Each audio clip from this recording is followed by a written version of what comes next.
Hi everybody, and welcome to Lost Genre Reddit Stories. In this video, I've got a post for you from the subreddit Am I the A-hole with a curated update, then a post from Petty Revenge, and finally one from Malicious Compliance. So, if you want to go ahead and get started with the stories, just use the timestamps below the video. Now, let's get started with the first story.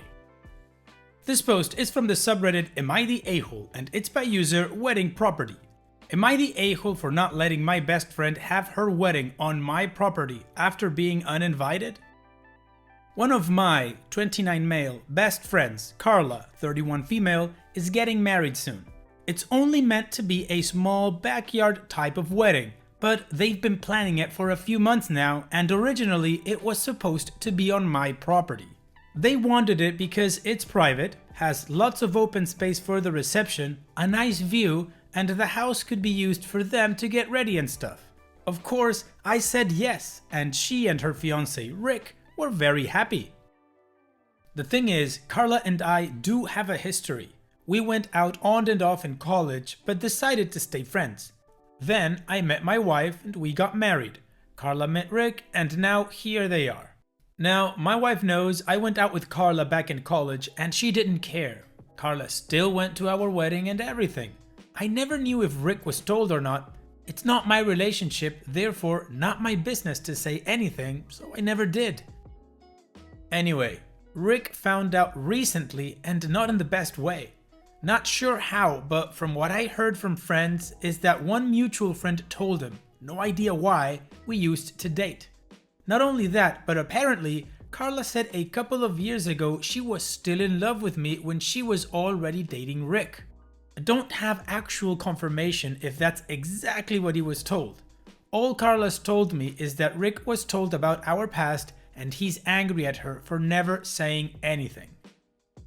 It became quite a drama and didn't hear from her for over a month until now.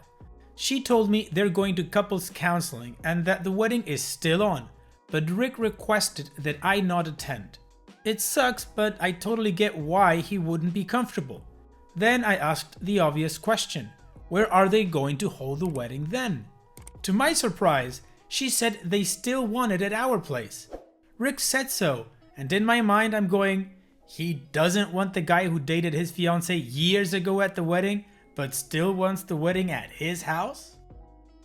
My wife and I are expected to just not be at our home that weekend, and I told Carla no. They're going to have to find someplace else since we're not going to simply leave our home to them for the weekend. Not only for safety reasons, but it just doesn't make sense. Rick doesn't want me around because he's not comfortable, but is comfortable enough to have their wedding at my house? They really want their wedding here though, and because of that, I've been bugged by not only her, but also Rick and some friends who think I'm being a petty a-hole for not letting them have the wedding here anymore. I honestly don't think that I am. It just doesn't make sense at all to have to leave our own place for a wedding we're no longer welcome to, and leaving our home totally vulnerable. Still being accused of sabotaging their wedding, and Rick believes it's the least I can do after everything. Am I the a-hole? Ha! Sorry. What? No, you're not the a-hole, OP. It's the least you could do after everything? Get out of town, Rick. Who do you think you are? Here's the thing, Rick. If you want to be angry at anybody, be angry at your fiancée because she's the one that didn't tell you that she still had feelings for OP while dating you. So you're uncomfortable with him going to the wedding, but you still want to use his house? No. That's not how it works. Sorry, man. OP, if I was in your position, I would tell Carla and Rick that they are both delusional, and all of the other friends that are calling me a petty a-hole for sabotaging their wedding, I'd tell them to mind their own business or to offer their houses so the happy couple can have a wedding in a private place. The nerve of some people is just ridiculous. What do you guys think about this whole situation? Leave me your judgment in the comment section, and now let's move on to the community comments to see their judgment. Pomodoro says, Rick doesn't want to get married anymore, but doesn't want to be the bad guy breaking up with his fiancée. So he's put her in an impossible position so he can get the sympathy when they split. Not the a-hole. Wonderful Atmosphere says, not the a-hole. What a weird request. Do you typically host wedding receptions on your property? He can go pay for a venue if he's going to act like that, if they even end up getting married. And OP responds, only hosted a wedding once for my sister a couple years ago. It's stressful setting up and cleaning up after, even with a crew, so that's why I'd only do it for people I'm close to. Grounded55 says, quote, Rick believes it's the least I can do after everything, end quote.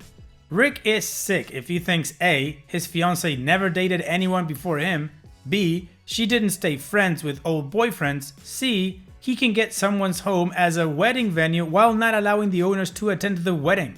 You are under no obligation to provide a free wedding venue to these people under these circumstances because you have not, in fact, done anything wrong. I pity Carla if she marries the guy, not the a-hole. OP's edit. Some things to keep in mind. 1. We are close friends. She's not just an ex. Hell, we spent more years as friends than as a couple. 2. They both asked. And 3. Up until now, I had no reason to believe there was anything at all wrong with our friendship considering she was at my own wedding. I believe it's been 2 years for them since they started dating. Carla and I officially broke up 7 years ago. We were together on and off for about 4-ish years. As far as I've been told, he's the one who wanted to work it out. Carla was deciding to end it because she felt guilty about everything and he didn't want it to get to that. The wedding is in October and invitations have already been sent out. However, I still wouldn't be comfortable leaving my house unguarded. If I can't be there to make sure no one tries anything, even if they did agree to sign something saying they're responsible for any damages, that's an extra headache I don't want to deal with. Okay, so we all agree that OP is not the a-hole, and it's been cleared up that Rick is not trying to find a way to get out of the relationship without being the bad guy. He's the one that pushed for the wedding to go on, while Carla was the one that was advocating for it to not happen. So now we're going to move on with the update, which I've curated with a lot more information from the comment section to give you guys the best context. Let's move on with that now. Some stuff has happened recently and many of you wanted an update on this. Appreciate the reassurance and understanding of my decision when it seems that many in this situation didn't. I remained firm in my decision about not letting them use my property for their wedding, even if they changed their mind about inviting us, which honestly, I don't care about anymore. I think that Rick should have taken me being happily married to my wife and us, me and Carla, being done years ago as all the reassurance he needs. It's not my job to nurse his feelings for him. I didn't care about being uninvited to the wedding if that's what they both wanted. I don't need to beg anyone to go to their wedding. I have more respect for myself than that. My issue was they still expected me to let them use my place. Anyway, Rick's family, thanks to him, got a hold of my cell, so that was more people I had to deal with. I put my foot down with Rick a few days ago and told him directly that I will go to the police and press charges for harassment. I have all the texts and calls documented. Also had a very long talk with Carla about everything going on. She apologized for it all and she knows it's her own fault. Well, she decided to call things off in the end. I think she realized this was too much drama and conflict before the marriage even begins. Some of my friends still seem to think it's my fault and I'm taking some distance from them for a while. And also from Carla after getting some confirmation on a few things that I needed to know. Apparently, part of her very much still had feelings for me. That's the main reason why I'm taking some distance from her too. I don't think it would be healthy or wise to continue our friendship if it's been so many years already since we ended things. I'm sad, of course, that I'm losing my best friend, but for now, I just want my space. The whole thing is a mess. I'm only glad in the end that I didn't give in to their demands and the constant bugging has stopped. It still was a huge headache over the last few days and not the kind of drama I want back in my life. Thank you to everyone who made me feel supported in this. It helped a lot not feeling like the only other person, aside from my family, who thought their demand was insane and inappropriate. And there you go, wedding is off, OP's taken distance, and his life is kinda back to normal. I think it's very appropriate that he's putting some distance between himself and Carla. And also between him and all of the people that had an opinion about how he sabotaged the wedding or something like that. Morons. Anyways, well done OP, take care, and now we move on to the next post.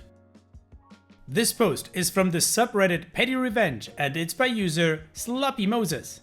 Take my parking spot, what goes around comes around.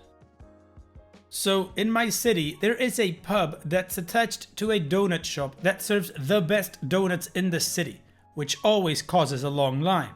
Because it's attached to a pub, it doesn't close shop until 9 PM as there is a solid flow of business rolling in. Anyway, my girlfriend and I get a serious hankering for some snacks, so we decide to head to the donut shop and arrive at around 8:30 PM by car. Now, there are only 3 parallel parking spots a little up the street from the place, and they are all 15-minute spots that are usually full. We see up the street that, count our lucky stars, a spot is free.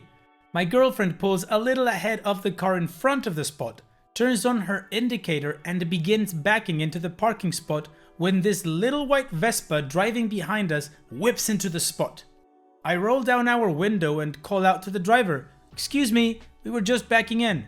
The driver seems to be a university student who shrugs her shoulders and calls out to me, "Sorry, first come first serve," while she and her friend share a good laugh. My girlfriend suggests we just get donuts another time, and I tell her she can drop me off here, I'll buy the donuts since I know what she likes and she can loop around. She agrees and I pop out of the car, past the little Vespa where the girls are still gathering their things, and head to the shop. As always, the line is super long for donuts, and since this is the last batch, the donuts are slim pickings. The girls are behind me looking at the 5 or so different flavors that are left, talking about which ones are best and which they haven't had yet. I hear one of them jokingly mention, "Thank God we got a parking spot," and they burst out laughing. I get to the front of the line and when asked for my order, request 2 dozen donuts, which is every last one remaining. The girls behind me didn't listen to what I ordered, but eyebrows of confusion started to form on their faces when they slowly saw each donut loaded into the boxes and their options dwindle. One of them, the driver, in desperation asked the baker who was loading them in, "What, you're not gonna save a few for us though?" To which I turned around and said, "Sorry, first come, first served." She honestly looked like she just simultaneously solved a mystery and crapped her pants. It's difficult to put into words, but truly an expression I can never forget. Best donuts I ever tasted, and enjoy by the rest of my office the next morning. Ah, fantastic OP, fantastic, love it. First come, first serve. Well, that's what you get. This post is from the subreddit Malicious Compliance and it's by user The Analog Koala. You want an email notification for every check-in? Okay, boss. I work as an integrated circuit design engineer. My team is mostly based in the Bay Area, but for some reason my current project is being headed up on the East Coast. We haven't met the project manager in person, working remote due to COVID, and it turns out he is a bit more controlling and overbearing than we are used to.